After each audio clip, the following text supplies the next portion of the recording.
Subscribe our YouTube channel and press the bell icon to never miss an update from CGPSC eGyan.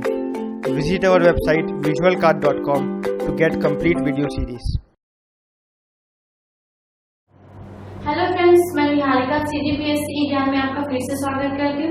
आज का मेरा topic है भारत की जलवायु। भारत की जलवायु जैसे कि हम बात करते हैं तो हमारे भारत की जलवायु के पूरे स्टेट में भिन्न भिन्न प्रकार की क्या पाई जाती है, जलवायु पाई जाती है। ठीक है, अगर भारत के हम उत्तरी हिस्से की बात किया जाए या दक्षिणी हिस्से की बात किया जाए, क्योंकि भारत में क्या है, बीचों बीच से क्या रहती है, कर्क रेखा यहाँ से गुजरती है। तो भारत का जो दक्षिणी हिस्सा है वो उष्णकटिबंधीय तापमान में आता है और जो उत्तरी हिस्सा है शीतोष्णकटिबंधीय जलवायु में आता है। तो हम ये देखते हैं कि अगर भारत की मानसून या जलवायु की भिन्नता देखी जाए, ठीक है, तो उत्तरी भारत में जहाँ यहाँ श्रीलंका में यह लेह, ठीक है, लेह और यहाँ पे राजस्थान, अगर दोनों की टेम्परेचर की बात किया जाए तो लेह का जो टेम्परेचर है -45 डिग्री के नीचे जाता है और वही राजस्थान का टेम्परेचर 50 डिग्री के आगे जाता है। और दोनों के सिमिलर अगर बात की जाए तो यहाँ पे केरल और तमिलनाडु के टेम्परेचर की बात किया जाए तो वहाँ टेम्परेचर आपका रहता है 20 या 22 डिग्री सेल्सियस रहता है। इस प्रकार हम देख सकते हैं कि भारत के विभिन्न हिस्सों में अलग अलग प्रकार की क्या रहती है, जलवायु में भिन्नता पाई जाएगी। ठीक है, उसके बाद हम लोग देखते हैं कि भारत के हिमालय क्षेत्र में, ठीक है, भारत के हिमालय जो क्षेत्र ये वाला रीजन, ठीक है, यहाँ पे वर्षा किस रूप में होती है, आपका हिमपात के रूप में रहती है। बाकी अदर हिस्से में देखा जाए तो वहाँ पे ये क्या होगा, वर्षा बूंदों के रूप में होती है। तो इस प्रकार हम देख सकते हैं कि भारत की जलवायु, मानसूनी जलवायु क्या होती है, अलग अलग देशों में भिन्न भिन्न प्रकार की, फिर भी यहाँ की जलवायु कैसी है, मानसूनी ही है। उसके बाद एक और हिस्से की बात, एक और पहलू की बात किया जाए तो भारत के यहाँ पे मेघालय में वर्षा सबसे ज्यादा वर्षा होती है, 1080 सेंटीमीटर से भी ज्यादा होती है। बाकी अदर हिस्सा देखा जाए जैसे कि आप देख लो यहाँ पे थार का मरुस्थल, ठीक है, थार का मरुस्थल यहाँ देखा जाए तो वर्षा कितनी होती है, मरुस्थल, ठीक है, 12 सेंटीमीटर से भी कम वर्षा होती है। अगर वही अगर मानसून की भिन्नता अगर अदर स्टेट में देखा जाए तो आपका केरल और यहाँ पे अंडमान निकोबार द्वीप समूह, दोनों के टेम्परेचर में लगभग 7 से 8 डिग्री का दोनों का डिफरेंस रहेगा। अगर वही हम लोग बात करते हैं थार के मरुस्थल में, अगर हम दिन के वहाँ का टेम्परेचर देखें तो 50 डिग्री रहेगा और वही अगर रात का टेम्परेचर देखें तो आपका 50 से 20 डिग्री सेल्सियस तक क्या हो जाता है, वहाँ का टेम्परेचर डाउन हो जाता है। इस प्रकार विभिन्न क्षेत्रों में भारत के, ठीक है, विभिन्न देशों या राज्यों में जलवायु या तापमान में क्या हो जाती है, भिन्नता पाई जाती है। इसी लक्ष्य में क्या कह सकते हैं, ओवरऑल हम कह सकते हैं कि भारत की जलवायु मानसूनी प्रकार की है। तो आज हम लोग पढ़ेंगे भारत के मानसून या जलवायु के बारे में कि किस प्रकार यहाँ पे मानसून आता है, कौन सी ऋतु में आता है और किस प्रकार से कहाँ कौन से एरिया को प्रभावित करता है। ठीक है, तो ये रहा आज भारत का जलवायु। भारत की जलवायु की बात किया जाए तो वो उष्ण मानसूनी होती है। क्या होती है, उष्ण मानसूनी होती है। ठीक है, तो हम मानसून शब्द पढ़ते हैं, मानसून, ठीक है, मानसून क्या होता है, तो मानसून शब्द का सबसे पहले देखें कि मानसून की उत्पत्ति, ठीक है, अरबी भाषा किससे हुई है, मौसम शब्द से हुई है, मौसम शब्द से हुई है। ठीक है, जिसका अर्थ होता है ऋतुवत प्रत्यावर्तन, मतलब ऋतुओं में परिवर्तन, जिसका अर्थ होता है ऋतुवत प्रत्यावर्तन। ठीक है, ये वाला होता है। अगर मानसून की बात किया जाए तो मानसून हम किसे कहेंगे, तो मानसून हम उसको कहेंगे कि वर्ष भर पवनों की दिशा, ठीक है, और मानसून और वर्षा की मात्रा में परिवर्तन, मतलब अंतर या वर्षा करने की क्षमता में अंतर को हम लोग क्या कहेंगे, मानसून कहेंगे। ठीक है, ये रहा आपका मानसून। मानसून क्या करता है, आपका पवनों की दिशा में होने वाला परिवर्तन, ठीक है, उसके साथ साथ मानसूनी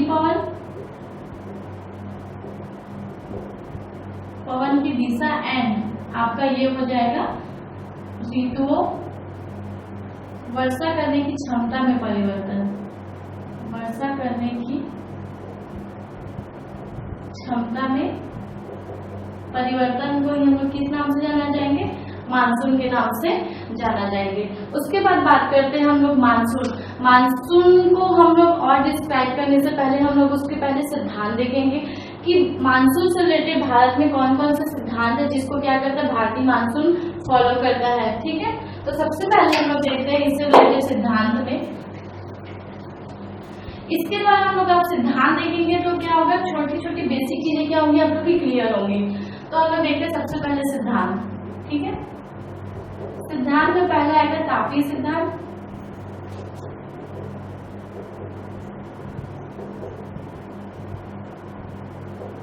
ठीक है, इसको दिया था हैली ने, एक ज्योग्राफर थे, 1686 में दिया था। ठीक है, इसको क्या दिया था, हैली ने दिया था। यह सिद्धांत ये कहता है कि, मालूम बताती हूँ, ये आपका भूमध्य रेखा हो गया। ठीक है, ये पृथ्वी, ये भूमध्य रेखा, और ये बोलता है कि 21 मार्च को, ठीक है, 21 मार्च को क्या करता है, सूर्य डायरेक्ट कहाँ कर्क रेखा पर चमकता है। तो 21 मार्च को क्या करता है, 21 मार्च को सूर्य कहाँ चमकता है, कर्क रेखा पर चमकता है। ठीक है, अगर हम भारत के ऋतु से बात करें तो यहाँ पे 21 मार्च को, ठीक है, यहाँ पे डायरेक्ट चमकता है। तो क्या होता है कि भारत, उत्तरी भारत का जो उत्तरी भारत रहता है उसमें क्या रहता है, टेम्परेचर मतलब हाई पड़ने लगता है। तो ज्यादा टेम्परेचर पड़ने लगता है, टेम्परेचर हाई। तो हम लोग जैसा रिलेशन जानते हैं कि एक और लॉ कहता है कि जिस जगह पे टेम्परेचर ज्यादा होगा वहां पे अगर प्रेशर की बात की जाए तो उस जगह पे प्रेशर हमेशा क्या होगा, कम होगा। ठीक है, तो ये टेम्परेचर ज्यादा है तो प्रेशर कैसा हो रहा है, यहाँ पे कम होगा, प्रेशर कम होगा, मतलब कि दाब कम होगा। ठीक है, कुछ कुछ कंडीशन में ये चीजें बदलती है, लेकिन मेनली क्या रहता है कि जब जब टेम्परेचर ज्यादा होता है तब तक क्या रहता है, प्रेशर कम रहता है। तो यहाँ पर हम लोग बात करते हैं, जब सूर्य 21 मार्च को सीधे कर्क रेखा पर पहुंचता है तो उत्तरी भारत में हाई टेम्परेचर हो जाता है, जिसके कारण क्या होता है, लो प्रेशर हो जाता है। ठीक है, इसी की अगर विपरीत बात किया जाए, ठीक है, तो इसी के विपरीत यहाँ पे भूमध्य रेखा होती है। ठीक है, भूमध्य रेखा पे क्या होती है, यहाँ पे हिंद महासागर भी है, यहाँ पे हिंद महासागर। तो जब हम बात करते उत्तरी भारत में लो प्रेशर हो जाता है तो उसके विपरीत हिंद महासागर में हाई प्रेशर हो जाता है, क्योंकि यहाँ पे टेम्परेचर कम होता है, इसलिए यहाँ पे हाई प्रेशर होता है। तो हाई प्रेशर होता है तो यहाँ पे क्या होगा कि जो उत्तरी भारत की लो प्रेशर है वो इतनी ज्यादा शक्तिशाली होती है कि भूमध्य सागर से वहां पे एक व्यापारिक हवा चलती है। ठीक है, व्यापारिक हवा को हम इस प्रकार एक्सप्लेन करेंगे। ये है आपका भूमध्य रेखा और ये है आपका मकर रेखा और ये कर्क रेखा। ठीक है, इन दोनों के बीच में हमेशा जो व्यापारिक हवाएं परमानेंट वेट से मतलब स्थायी रूप से क्या रहती है, व्यापारिक हवाएं चलती रहती है यहाँ पे। ठीक है, ये बेल्ट पे।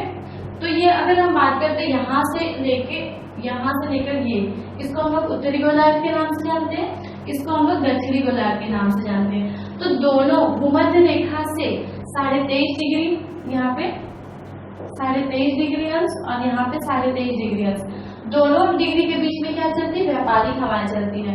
तो दोनों जो व्यापारिक हवाएं, ठीक है, आपस में मिलती हैं। ठीक है, ये दोनों व्यापारिक हवाएं कहाँ पे मिलेंगी, भूमध्य रेखा के पास, ये यहाँ पे मिलेंगी, भूमध्य रेखा के पास मिलेंगी।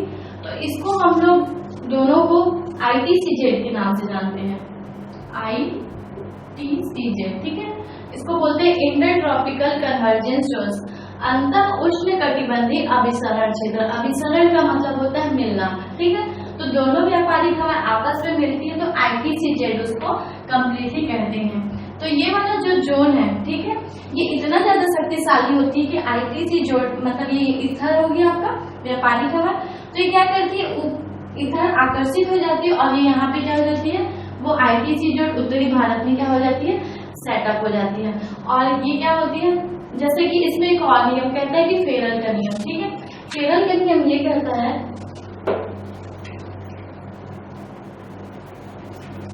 ठीक है, ये एक और छोटा सा सिद्धांत है फेरल का नियम। फेरल का नियम कहता है कि कायदे से हवाएं उत्तर से दक्षिण दिशा में जाना चाहिए, मतलब ये वाली दिशा में जाना चाहिए। ठीक है, लेकिन वहां पे क्या होता है, ये भूमध्य रेखा के पास, ठीक है। भूमध्य रेखा के पास आपका सेंट्रीफ्यूगल फोर्स बना लगता है, ठीक है। यहाँ पे एक सेंट्रीफ्यूगल फोर्स करता है, तो जिसके कारण हवाएं जैसे ही दक्षिणी गोलार्ध से उत्तरी गोलार्ध में क्रॉस करती है, तो उसकी दिशा उत्तरी गोलार्ध में आपका एंटी क्लॉकवाइज मतलब कि दाएं ओर मुड़ जाती है, ठीक है। और वही अगर उत्तरी गोलार्ध से दक्षिणी गोलार्ध में प्रवास करे तो हवाएं, ठीक है, किस ओर बाएं ओर मुड़ जाती है। ये फेरल का नियम कहता है। तो फेरल का नियम हम यहाँ पे लागू करते हैं कि जैसे ही हवाएं हिंद महासागर या भूमध्य सागर को क्रॉस करती हैं, तो हवाएं कैसी, वो इस दिशा से आती हुई इधर आती रहती है, ठीक है। तो उनकी दिशाएं कैसे हो जाती है, ऐसी हो जाती है।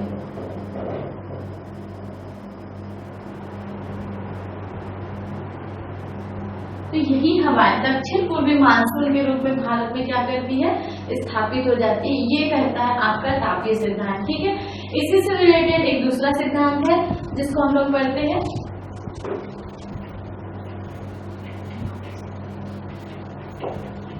ये विभिन्न प्रकार के सिद्धांत हमारे मानसून, भारतीय मानसून के लिए अपना क्या देती है, स्टेटमेंट देती है। उसके बाद देखते हैं प्रतिविश्ववीय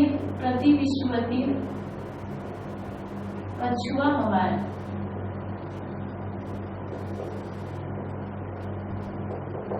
यह सिद्धांत भी यही कहता है कि, ठीक है, ये जो प्रतिविश्ववीय पछुआ हवा है, उत्तर पूर्वी व्यापारिक हवा, इसको हम लोग उत्तर पूर्वी व्यापारिक हवा कहेंगे।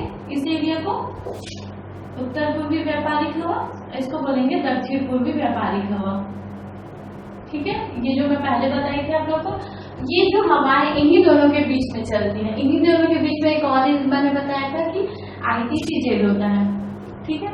इन दोनों के रूप में चलती है। तो जब ये सिद्धांत ये कहता है कि ITCZ जब भारत में, ठीक है, भारत में स्थापित हो जाती है, तो यही जो पवनें रहती है दक्षिण पूर्वी व्यापारिक हवाओं के रूप में भारत में मानसून प्रवेश करती है, ठीक है। ये सिद्धांत ये कहता है। उसके बाद ये सिद्धांत एक और सिद्धांत कहता है आपका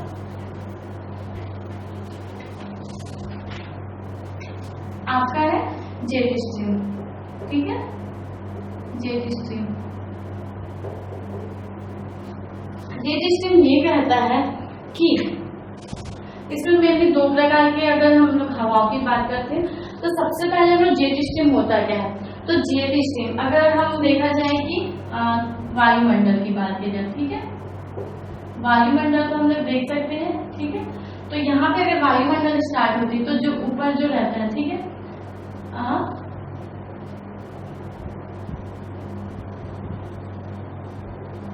8 से 12 किलोमीटर के एरिया में ऊपर जो बात किया जाता है, यहाँ पे क्षोभ मंडल रहता है, ठीक है, क्षोभ मंडल। उसके बाद ये आपका आता है समताप मंडल, मध्य मंडल, ठीक है, मध्य मंडल, आयन मंडल और वायुमंडल, एग्जोस्फीयर, है ना। तो क्षोभ मंडल की जब बात करते हैं जेट स्ट्रीम, तो क्षोभ मंडल ये आपका वायुमंडल और जी रूप से रहता है। तो जेट स्ट्रीम क्या रहती है, यहाँ से, ठीक है, यहाँ पे 6 से 12 किलोमीटर की ऊंचाई में पश्चिम से पूर्व की ओर क्या कहती है, बहती है। पश्चिम से पूर्व की ओर बहने वाली हवाओं को हम लोग जेट स्ट्रीम के नाम से जाना जाता है। तो ये हवाएं क्या करती है, मुख्य रूप से दो रूप में इसको डिवाइड किया जाता है, ठीक है। ये क्षोभ मंडल में स्थापित होती है। तो हम लोग इसको दो भाग में देख सकते हैं कि पूर्वी उष्णकटिबंधीय पूर्वी जेट स्ट्रीम, उष्णकटिबंधीय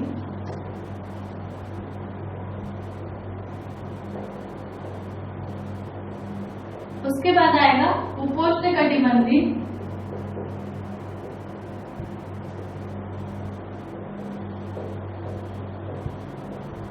जेट स्ट्रीम, ठीक है।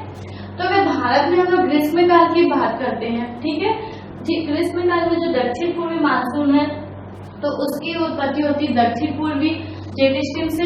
उसके बाद एक बार शीतकाल उत्तर पूर्वी जो मानसून उत्पत्ति होती है वो करती है उपोष्णकटिबंधीय जेट स्ट्रीम। इन दोनों के माध्यम से होती है। तो उपोष्णकटिबंधीय उच्च वायुदाब जेट स्ट्रीम क्या कहता है कि जब ये हवाएं पश्चिम से पूर्व की ओर चलती है, तो यहाँ पे क्या होता है, इसी से ही उत्तर पूर्वी मानसून की उत्पत्ति होती है। जैसे कि हम लोग भारत के रेफरेंस में बात करें तो उच्च वायुदाब का केंद्र शीतकाल में की बात करते हैं, तो यहाँ पे शीतकाल है, ठीक है। शीतकाल में हाई प्रेशर का जो बेल्ट रहता है वो पेशावर, मतलब ये पाकिस्तान में है, ये रहता है, ठीक है। और यहीं पे अगर बात करते उपोष्णकटिबंधीय शीतकाल की बात करते हैं तो शीतकाल में क्या होता है, यहाँ पे आपका कैस्पियन सागर है, वर्ल्ड के रेफरेंस में बात करते हैं तो कैस्पियन सागर, और यहीं पे आपका कैस्पियन सागर वो तुर्कमेनिस्तान से है, तुर्कमेनिस्तान से। तो यहाँ से हवाएं, जो ठंडी हवाएं रहती है वो उत्तर पश्चिम भारत का ये हिस्सा है, ठीक है। अगर हम लोग ये बात करते हैं कि भारत उत्तर पश्चिम की ओर क्या करती है, वो ठंडी हवाएं चलने लगती है, तो ठंडी हवाएं चलेंगी तो यहाँ पे क्या होता है, उत्तर पश्चिम का एरिया का जो रहेगा, ठीक है, वहाँ के टेम्परेचर को क्या कर देगा, ऑलरेडी लो कर देगा। तो यहाँ पे क्या होगा, टेम्परेचर को कम कर देगा। तो यहाँ पे हवाएं कैसे चलेंगी, ठंडी हवाएं चलेंगी। उसके बाद हम लोग बात करते हैं इसी रेफरेंस में कि भारत में जो चक्रवातें चलती है, शीतकाल में क्या होती है, जनरली चक्रवातें चलती है, क्योंकि यहाँ पे लो प्रेशर रहता है। लो प्रेशर एक और लॉ करता है कि हवाएं हम या वायुदाब हमेशा, ठीक है, high pressure to low pressure चलता है, high pressure to low pressure चलता है। जो हम लोग हवा की स्पीड देखते हैं ना, कभी एकदम फट से झाट से आएगी या फिर कभी धीरे धीरे चलेंगे, वो क्या रहेगा, उसका मात्र एक रीजन है कि एयर प्रेशर, ठीक है। एयर प्रेशर क्या होता है, किसी एरिया का अगर ज्यादा होगा या कम होगा तो ज्यादा वाला हिस्सा कम हिस्सा की ओर ज्यादा झपट के जाएगा, ठीक है। इसलिए हमको कभी कभी क्या होती है कि जो हवाएं रहती है वो स्पीड से या फिर वो करने वाली रहती है। तो ये हमेशा लॉ ये कहता है कि हवाएं या वायुदाब, ठीक है, high pressure to low pressure जाता है। तो ऑलरेडी यहाँ पे क्या है, लो प्रेशर का बेल्ट बन चुका रहता है। इसके पहले क्या होता है कि ये हमें भूमध्य सागर है, तो शीतकाल में क्या होता है, भूमध्य सागर में, ठीक है, तो भूमध्य सागर में या फिर यहीं पर क्या होती है, चक्रवातों की उत्पत्ति होती है, ठीक है। तो ये चक्रवात क्या करती है, धीरे धीरे भारत व पाकिस्तान में ईरान होते हुए पूर्वी देशों में जाती है और भारत में क्या करती है, एंट्री करती है। इसी को हम लोग बोलते हैं शीतकालीन वर्षा या उत्तर पूर्वी मानसून। यहीं से क्या होती है, अधिकतर शीतकालीन मानसून या उत्तर पूर्वी मानसून की उत्पत्ति होती है, जिसके कारण, ठीक है, जिसके कारण अगर यहाँ पे रहेगा आपका तमिलनाडु का कोरोमंडल तट,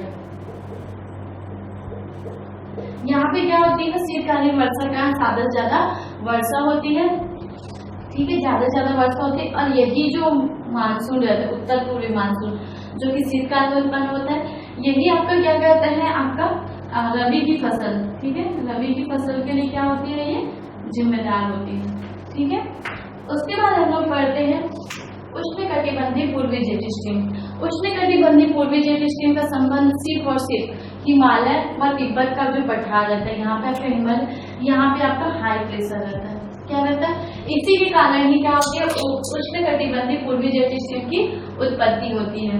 तो ये वाला बेल्ट क्या करता है, यहाँ पे धीरे धीरे क्या करेंगे, जिसके कारण, ठीक है। एक और रीजन है कि आपका ITC जेट यहाँ उत्तर भारत में, मतलब उत्तर भारत में स्थापित हो जाती है। तो यहाँ की उत्पत्ति की बात करते हैं तो उष्णकटिबंधीय जेट स्ट्रीम हाई प्रेशर वहां रहता है, तो यहाँ पे आएगा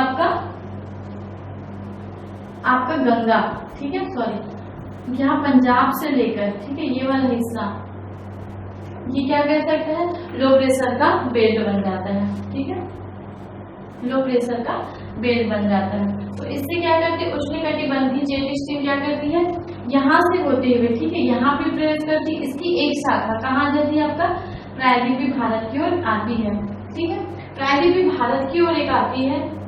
उसके बाद देखते हैं कि तिब्बत के पठार का जो हाई प्रेशर का बेल्ट होता है प्रायद्वीपीय भारत की होता है, इसे ही कहते हैं उष्णकटिबंधीय पूर्वी जेट स्ट्रीम। यही जो पवनें इधर प्रवाहित होने लगती है, तो इसी को हम लोग दक्षिण पूर्व मानसून के रूप में जाना जाता है, ठीक है। ये हो गया आपका जेट स्ट्रीम से रिलेटेड आपका सिद्धांत। उसके बाद आपका लास्ट आता है एक और सिद्धांत है, उसका नाम है आपका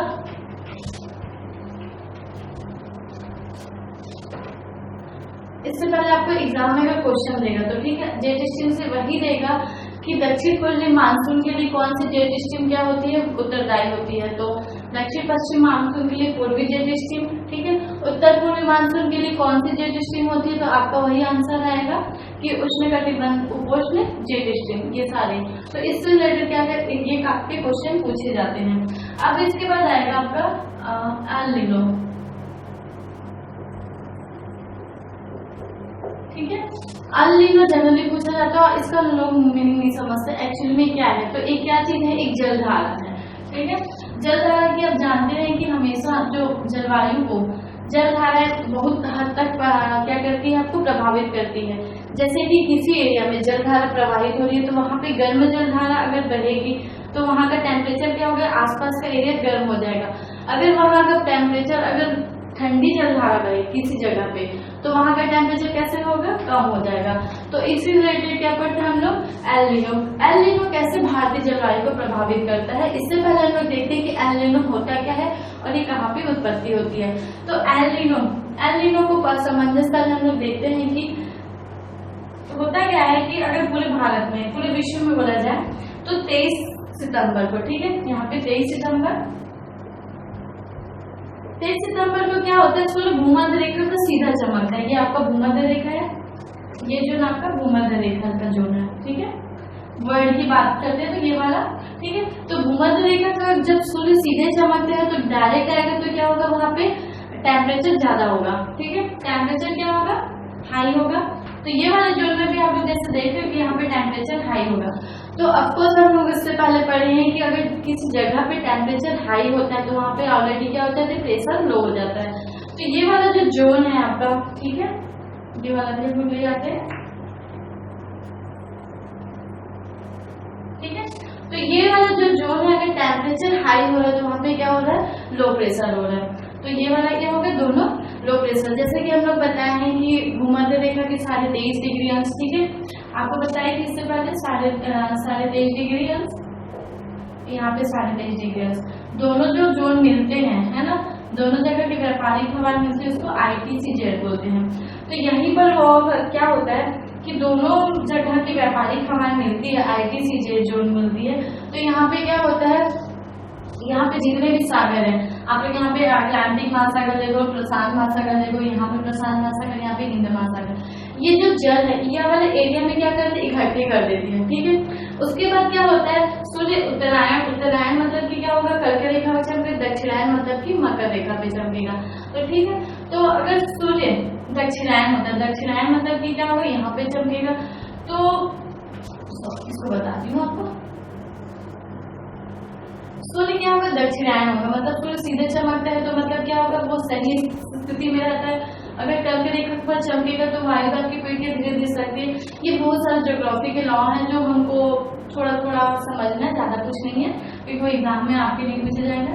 तो होता क्या है कि बेल्ट जो है दक्षिणी गोलार्ध में, अगर नीचे यहाँ पे हम देखते हैं कि जो वायुदाब है, वायुदाब क्या करती है, दक्षिणी गोलार्ध में खिसकती है, मतलब यहाँ से यहाँ पे जाती है। तो जो हवाएं, जैसे कि हम फेरल के नियम कहते हैं, तो हवाएं क्या करती है, उत्तरी गोलार्ध से अगर दक्षिणी गोलार्ध जाती है तो वो अपनी दिशा चेंज करती है, तो उसकी दिशा क्या हो जाती है, बाएं हो जाती है। तो यहाँ पे उसकी दिशा क्या हो जाएगी, उसकी बाएं हो जाती है, ठीक है। तो यही बाएं दिशा होती है। तो यहाँ पे क्या होता है, ये जो भूमध्य रेखा पर क्या जल जो इकट्ठे होती है, तो यही जो भूमध्य रेखी जल रहता है जब यहाँ पे आता है पेरू के तट के पास, ठीक है, पेरू के तट पे आता है तो इसको क्या कहते हैं, यहाँ पे ठंडी जलधारा रहती है, वो गर्म जलधारा यहाँ पे आएगी, ठीक है, यहाँ पे आएगी तो वो क्या हो जाती है, गर्म हो जाती है। और यही जो गर्म जलधाराएं हैं, ठीक है, ये क्या करती है, वहां के प्रेशर, वहां के टेम्परेचर को क्या कर देंगी, हाई कर देती है, ठीक है। तो लगभग ये वाला जो जोन है उसमें 14 डिग्री सेल्सियस का क्या करती है, सेंटीग्रेड टेम्परेचर को बढ़ा देती है। कहाँ पर, यहाँ पर प्रशांत महासागर के टेम्परेचर को बढ़ा देती है, कितना डिग्री, 14 डिग्री सेल्सियस। इसे ही हम लोग समुद्र का ज्वार कहते हैं, ठीक है। तो यहाँ पे क्या होता है, जो यहाँ पे आपका जो भूमध्य रेखी गर्म जल धारा जो रहती है उसको विपरीत पीरू की धारा के नाम से जाना जाता है। विपरीत पीरू धारा क्या करेंगे, अब उसके बाद 22 दिसंबर को, ठीक है, 22 दिसंबर को सूर्य क्या रहा है, मकर रेखा पर सीधा चमक रहा है। ये आपको मकर रेखा, यहाँ पे सन क्या रहा है, सन डायरेक्ट यहाँ पे चमक रहा है। तो यहाँ पे क्या होता है, यहाँ पे जो धारा है, समुद्र का ज्वार रहता है वो यहाँ पे केल्विन, ठीक है, यहाँ पे पूर्वी द्वीप समूह है, पूर्वी द्वीप समूह के रूप में ये क्या होता है, जो पेरू का तट है यहाँ पे क्या हो जाता है, ये केल्विन धारा के रूप में बहने लगती है। तो केल्विन धारा के रूप में बहने लगती है तो 22 दिसंबर के बाद, ठीक है, ये बहने लगती है। अब उसके बाद क्या होगा, सूर्य उत्तरायण होगा। सूर्य उत्तरायण होगा तो क्या होगी, हवा उत्तर पश्चिम दिशा, जैसे फेरल के नियम कहते हैं, तो उत्तर पश्चिम दिशा की ओर बहने लगेंगे। तो उत्तर पश्चिम मतलब कि ये वाला हिस्सा, ये उत्तर पश्चिम मतलब इधर, ये वाला इधर बहने लगेंगे, ठीक है, जो उत्तर पश्चिम दिशा, क्योंकि यहाँ पे प्रशांत महासागर है और जनरली अनिल होता है प्रशांत महासागर में, यहाँ भी प्रशांत महासागर है, ठीक है।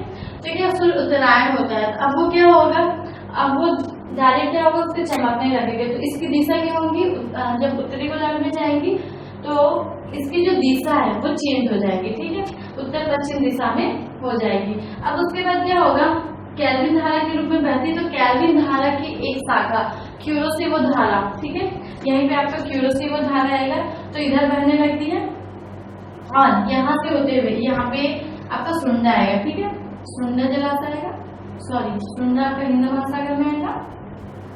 सुंडा जलाशय होते हुए क्या करती है, ये वाली धारा हिंद महासागर में पहुंचती है और क्या करती है, वहां के जो हाई प्रेशर का बेल्ट रहता है हिंद महासागर का, उसको क्या करती है, लो प्रेशर करती है, क्योंकि ऑलरेडी वहां पे आ जाती है।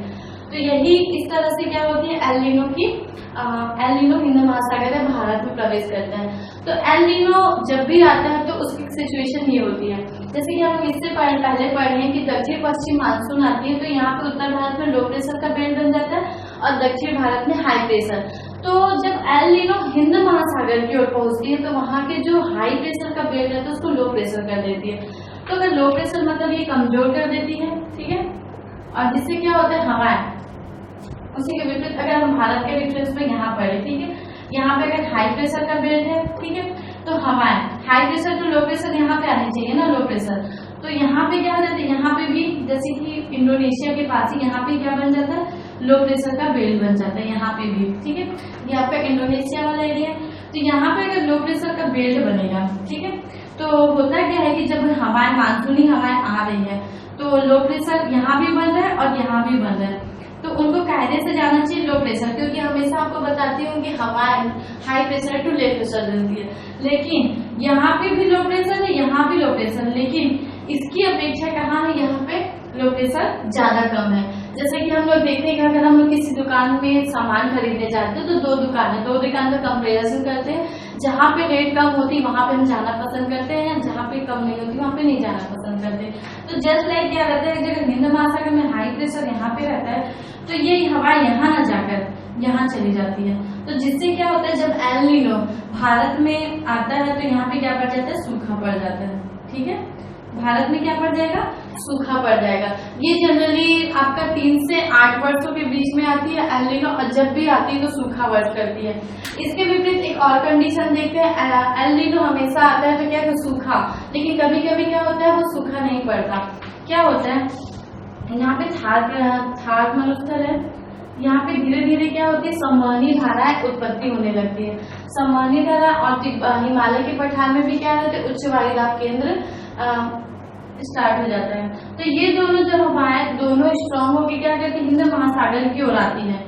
तो हिंद महासागर में क्या रहता है, जो अभी एल नीनो आया था तो उसका प्रेशर क्या हुआ था, लो प्रेशर हो गया था ना, तो यहाँ पे जो थार संवहनी धारा जब हिंद महासागर की ओर यहाँ बहती है तो क्या करती है, इसके वायुदाब को उठा देती है, तो हाई प्रेशर हो जाता है, जिससे क्या होता है कि यहाँ का हाई प्रेशर का बेल्ट यहाँ बनता है तो यहाँ लो प्रेशर, तो उससे क्या होती है, बारिश होने लगती है। मतलब ये है कि मैं एल नीनो कभी भी आता है तो कभी कभी सूखा लाता है और कभी कभी क्या होता है, वो स्थिति भारत के मानसून की स्थिति सामान्य बनी रहती है। इसका कारण यही है कि थार के मरुस्थल की संवहनी धारा है उसको क्या करती, बैलेंस करती।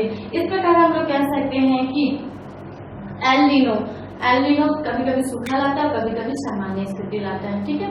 उसके बाद हम लोग पढ़ते हैं ला नीना, ठीक है। ला नीना भी अभी ये ठंडी जलधारा है, एल नीनो गर्म जलधारा है।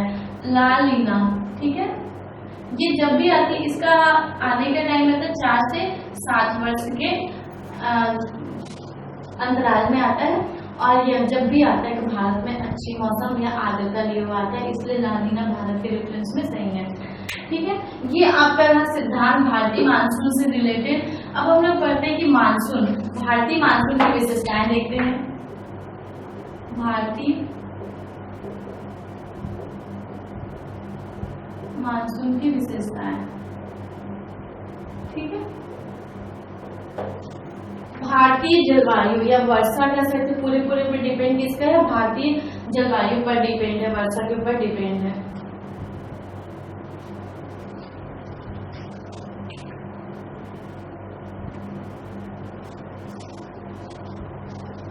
किसके ऊपर डिपेंड है, भारतीय मानसून किसके ऊपर डिपेंड है, ज्यादा से ज्यादा वर्षा पर। अगर हम मानसून की बात करते हैं तो मानसून अनिश्चित, अनियमित और क्या कहते हैं, कभी भी आती कभी भी नहीं आती है। उसका कारण क्या चीज है, सिर्फ और सिर्फ वर्षा की मात्रा, ठीक है।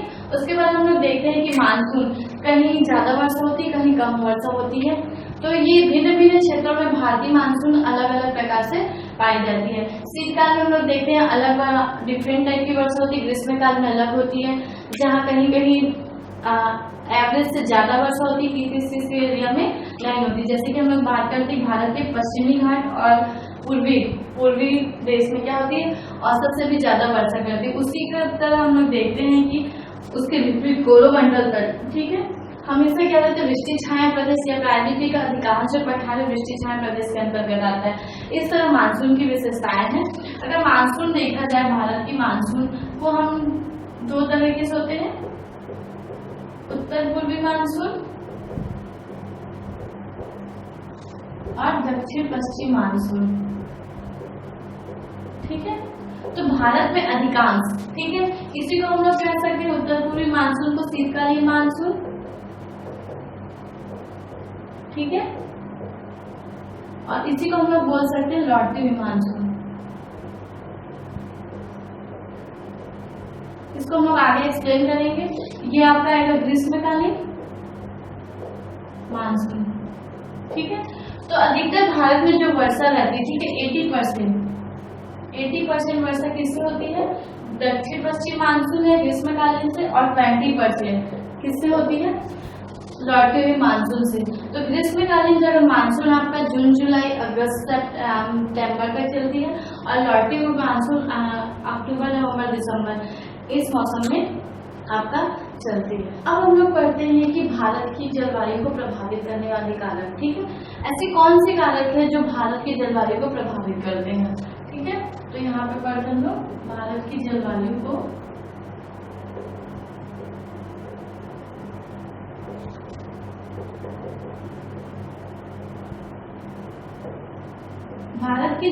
को प्रभावित करने के कारक, ठीक है। कारक में अब सबसे पहले हम देखते हैं कि अक्षांशीय स्थिति, ठीक है। भारत की अक्षांशीय स्थिति की बात करें जाए, अक्षांशीय स्थिति भारत के मध्य से लगभग क्या रहती है, करके देखो यहाँ से गुजरती है, ठीक है। तो अगर भारत में अगर ये बात करते हैं ग्लोब की, ठीक है, ग्लोब के रेफरेंस में हम लोग देखते हैं कि यहाँ पे आपका भूमध्य सागर होगा, और यहाँ पे कर्क रेखा यहाँ पे, ठीक है। तो ये देखते हैं कि भारत के बीचों बीच से कौन सी रेखा गुजर रही है, आपका कर्क रेखा गुजर रही है, कर्क रेखा भारत के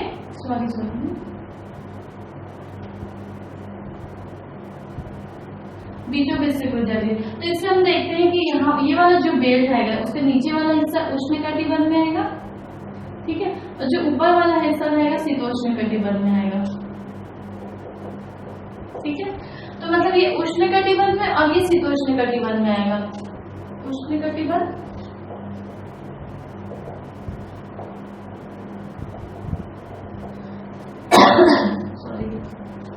जब हम लोग उष्णकटिबंध की बात करते हैं तो यहाँ पे हमेशा साल भर क्या रहता है, सूरज सीधा चमकता है तो टेम्परेचर हाई रहेगा और यहाँ पे साल भर वर्षा होती रहेगी। वही शीतोष्णकटिबंध में अगर टेम्परेचर की बात की जाए तो टेम्परेचर यहाँ पे क्या होगा, तापमान में वहां के यहाँ के में दोनों में क्या डिफरेंस रहेगा, अंतर रहेगा। इस प्रकार हम समझ सकते हैं कि भारत की जलवायु को अक्षांशीय स्थिति क्या करती है, प्रभावित करती है।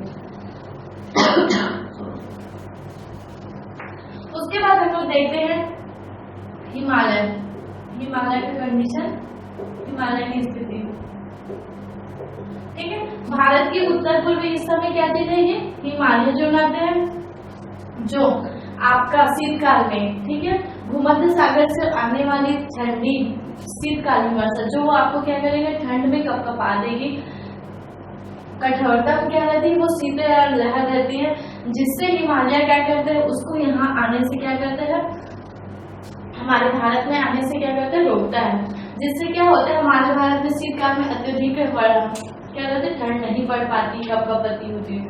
फिर उसके बाद आएगा आपका दक्षिण पूर्वी मानसून। हिंद महासागर का जो जोन है, हिंद महासागर का जो जोन है, यहाँ से वाष्प भरी हवाएं ऊपर उठती है और क्या करती है, हिमालय क्या करते हैं, उसको चाइना जाने नहीं देता है, जिससे क्या करते हैं, हमारे भारत में पर्याप्त वर्षा होती है। इस प्रकार हिमालय हमारे भारत की जलवायु को प्रभावित करती है। उसके बाद आएगा स्थल एवं जल का वितरण।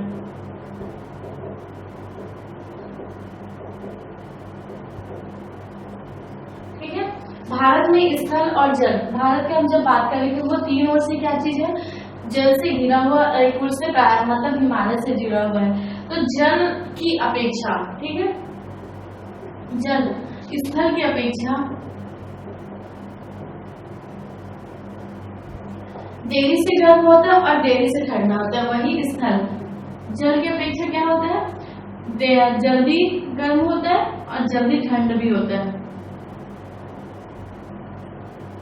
ठीक है, इस प्रकार और जल और स्थल के तापमान में क्या होता है, डिफरेंसेस के कारण क्या होता है, वायुदाब में भी डिफरेंस आता है। वायुदाब में क्या आएगा, अंतर आएगा, जिसके कारण क्या होगा, वायुदाब में डिफरेंस ही के मानसून की उत्पत्ति का मुख्य कारण है। ठीक है, उसके बाद देखते हैं अपन लोग जल स्थल का वितरण होगा, समुद्र तट से दूरी,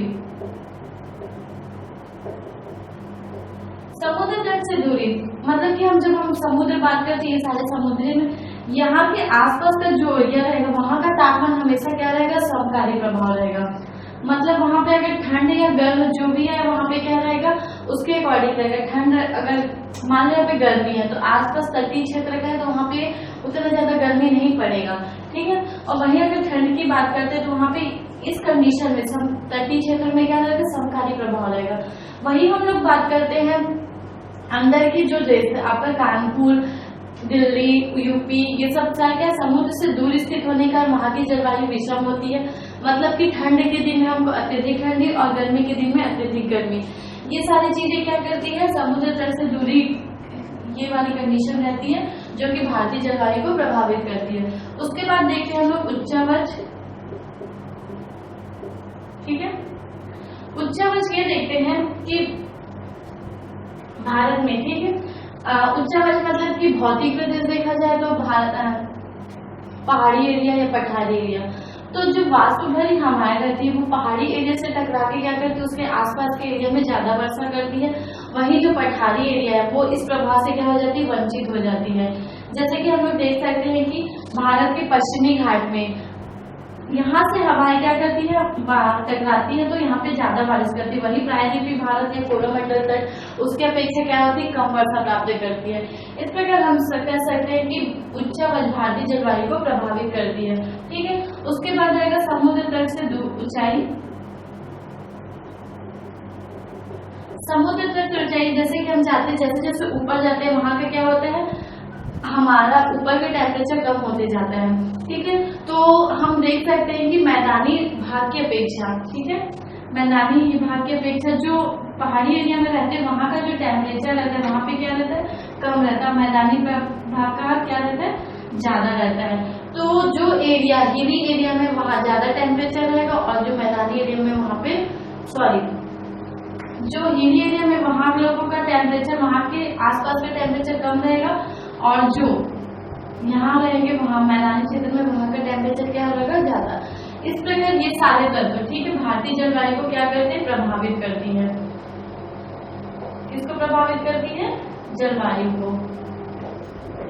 ठीक है, उसके बाद हम लोग देखते हैं कि भारत में मानसून, ठीक है, मानसून से कौन कौन से तट में हमारे यहाँ वर्षा होती है। जैसे कि हम लोग इससे पहले देखे हैं दक्षिण पश्चिम मानसून और उत्तर पूर्वी मानसून। ठीक है, तो हम सबसे पहले देखते हैं दक्षिण पश्चिम मानसून। ठीक है, ये आएगा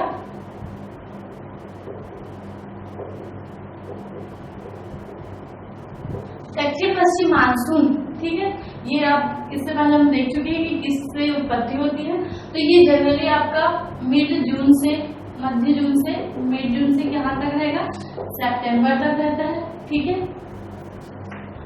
और जब ये मिड जून से सितंबर रहेगा, इसकी जो हवा रहेगी कैसी रहेगी, दक्षिण हमेशा मानसून जो आता है, ठीक है, यहाँ पे हिंद महासागर है, ये पश्चिम से उत्तर पूर्व की ओर जाती है। कहाँ जाती है, इसकी जो दिशा रहती है पश्चिम से उत्तर पूर्व की ओर। देखो, जब हम लोग भारत दक्षिण पश्चिम मानसून का आने का टाइम देखते हैं, जब हम हिंद महासागर से वाष्प भरी हवाएं ऊपर उठती है, ठीक है, तो क्या करती है, भारत में बंगाल की खाड़ी या अरब सागर से क्या लेगी, आर्द्रता लेगी। यहाँ पे आपका अरब सागर हो गया और यहाँ पे बंगाल की खाड़ी। तो ये क्या रहेगी, ये जो हवाएं, यहाँ पे जो हवाएं चलेगी मानसूनी हवाएं, ये बंगाल की खाड़ी और अरब सागर से होते हुए जाएगी। तो फेरल का नियम ये कहता है कि जब भूमध्य रेखा को क्रॉस करते हैं तो उसकी दिशा क्या जाती है, दक्षिण पश्चिम हो जाती है। मतलब ये यहाँ पे, तो जब भारत सबसे पहले मानसून आता है तो यहाँ पे कार्डोमम हिल्स है, कार्डोमम हिल्स।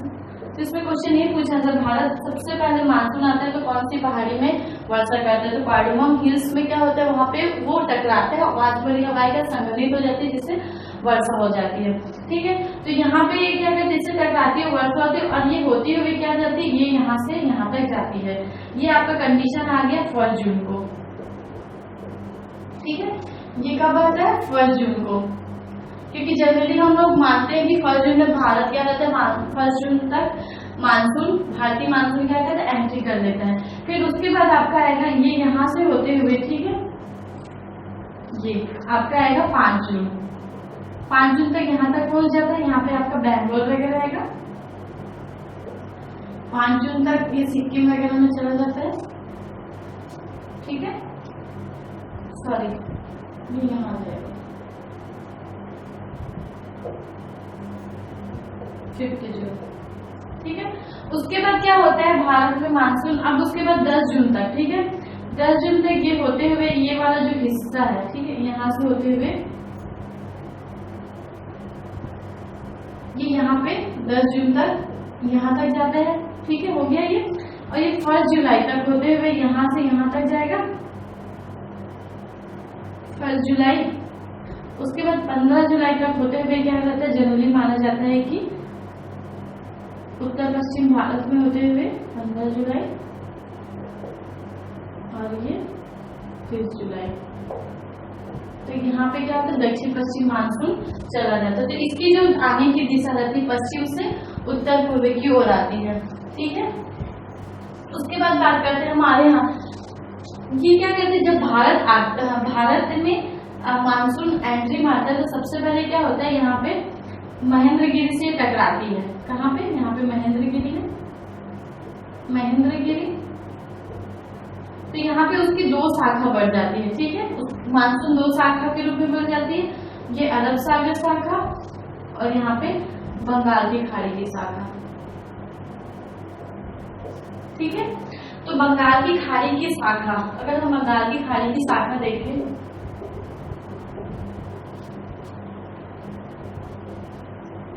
तो इससे निम्न रूप में वर्षा होती है, ठीक है। तो हम बंगाल की खाड़ी की शाखा की बात करते हैं, ठीक है। तो बंगाल की खाड़ी से 3 जगह पे ज्यादा वर्षा होती है, आपके शिलांग का पठार, ठीक है, यहाँ पे आपका ये मेघालय वाला एरिया रहेगा, इसको हम लोग शिलांग का पठार बोलते हैं। यहीं पे, ठीक है, मेघालय का पठार भी बोलेंगे। यहीं पे आपका विश्व की सबसे ज्यादा वर्षा मौसिन रॉक, ठीक है, चेरापूंजी में सबसे ज्यादा वर्षा होती है।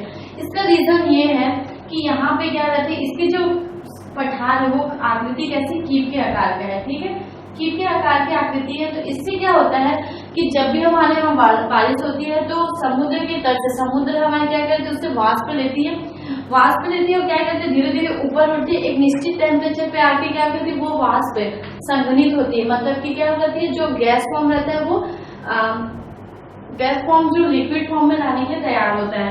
तो यहाँ पे क्या होता है, कीप आकार की होती है। तो जैसे ही क्या कहते हैं, पूरे वाष्प ऊपर उठती है, ठीक है। ऊपर उठेगी तो क्या होगा, यहाँ पे वो वाष्प संघनित होकर जल के रूप में परिवर्तित हो जाएगी। फिर एक टाइम ऐसा आएगा कि वो वाष्प खत्म हो जाएगा, फिर से धीरे धीरे हमारे नीचे उठेंगे, फिर से क्या होती है जल्दी जल्दी से, मतलब यहाँ पे वाष्प का कंडीशन ज्यादा ना, तो इसमें क्या रहता है, शिलांग के पठार में 2 जगह मानसिंह गांव एवं चेरापूंजी में वर्षा होती है। इसमें ज्यादा वर्षा होने का कारण ये है कि मेघालय के जो पठार है वो उसकी आकृति कीप के आकार का है, ठीक है। दूसरा आपका आएगा हिमालय के निचले हिस्सों मतलब कि पहाड़ प्रदेशों से क्या करते हैं, टकराकर, ठीक है। गंगा मैदानी क्षेत्र में ज्यादा वर्षा करती है, गंगा मैदानी क्षेत्र में वर्षा करती है, ठीक है।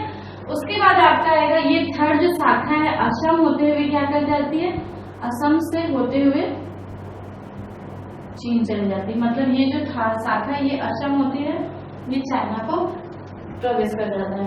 उसके बाद मेन फैक्ट ये है कि दक्षिण पश्चिम मानसून से, ठीक है, सिर्फ कोरोमंडल तक आपका ये वाला हिस्सा आ जाएगा, ठीक है, ये वाला हिस्सा कोरोमंडल तट पे, यहाँ पे वर्षा नहीं होती है, क्योंकि यहाँ पे क्या होता है कि जब ये वाला जो पहाड़ी एरिया है, ठीक है, कार्डमम में इसको उचित ऊंचाई मिलती है, और ये वाला जगह है वृष्टि छाया में आ जाता है, ये वाला निचले हिस्से में आ जाता है, इसलिए वहाँ वर्षा नहीं होती है। तो कोरोमंडल तट मतलब कि तमिलनाडु को छोड़कर बाकी सभी हिस्से में वर्षा होती है, छोड़कर सभी जगह में वर्षा होती है, ठीक है। तो दक्षिण पश्चिम मानसून से सिर्फ कोरोमंडल तट को छोड़कर बाकी सभी जगह पे वर्षा होती है। उसके बाद हम लोग अरब सागर है, ठीक है, अरब सागर की शाखा की बात करें जाए, अरब सागर शाखा की बात की जाए तो इस पे सबसे ज्यादा वर्षा मालाबार तट में होती है, ठीक है। मालाबार तट मतलब ये वाला एरिया हो जाएगा, ठीक है, ये वाला एरिया, ठीक है, मंगलोर से आपका तिरुवनंतपुरम तक ये मालाबार तट, केरल के हिस्से को हम लोग मालाबार तट कहते हैं। उसके बाद आपका आता है दक्षिण पश्चिम मानसून से, दक्षिण पश्चिम मानसून से 80% वर्षा होती है, यहाँ पे 80% वर्षा होती है। उसके बाद आपका हिमालय का पहाड़ प्रदेश व पंजाब का कुछ हिस्सा क्या कहता है, वो वृष्टि छाया प्रदेश में आता है, मतलब कि वहां पे वर्षा नहीं होती है। ये रहे आपके दक्षिण पश्चिम मानसून। उसके बाद आपका आता है उत्तर पूर्वी मानसून, ठीक है। उत्तर पूर्वी मानसून ये हमेशा यहाँ चक्रवाती वर्षा होती है, मतलब शीतोष्ण कटिबंध में, और ये अगर जो वर्षा होती है, ठीक है, उत्तर पूर्वी मानसून पहले देख लेते हैं। यहाँ पे वर्षा आपका, ठीक है, दिसंबर टू फरवरी तक होती है, और ये शीतकालीन जो वर्षा होती है रबी की फसल के लिए अच्छी होती है।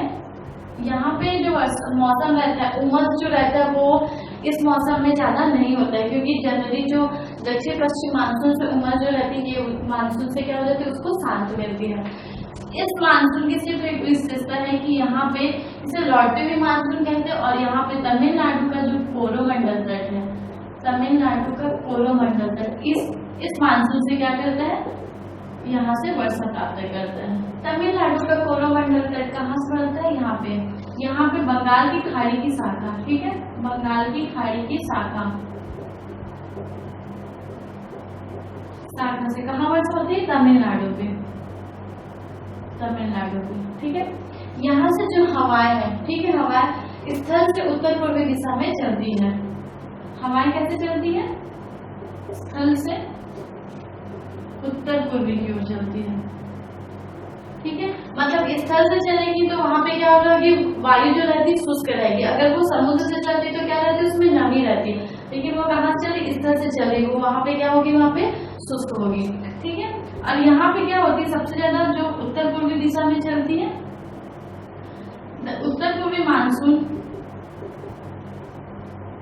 का पूर्वी तट पे ज्यादा वर्षा करती है। कौन से, पूर्वी तट पे ज्यादा वर्षा करते हैं। इस प्रकार ये रहा आप लोग के भारत की जलवायु। भारत की जलवायु में कौन कौन से सिद्धांत थे, कौन कौन सी जलवायु प्रभावित करती, कितनी कितनी बारिश होती, कौन कौन सी एरिया रहते, और ये सारी चीजें क्या रहती, ये इस वीडियो में आप लोग को मिल जाएंगे।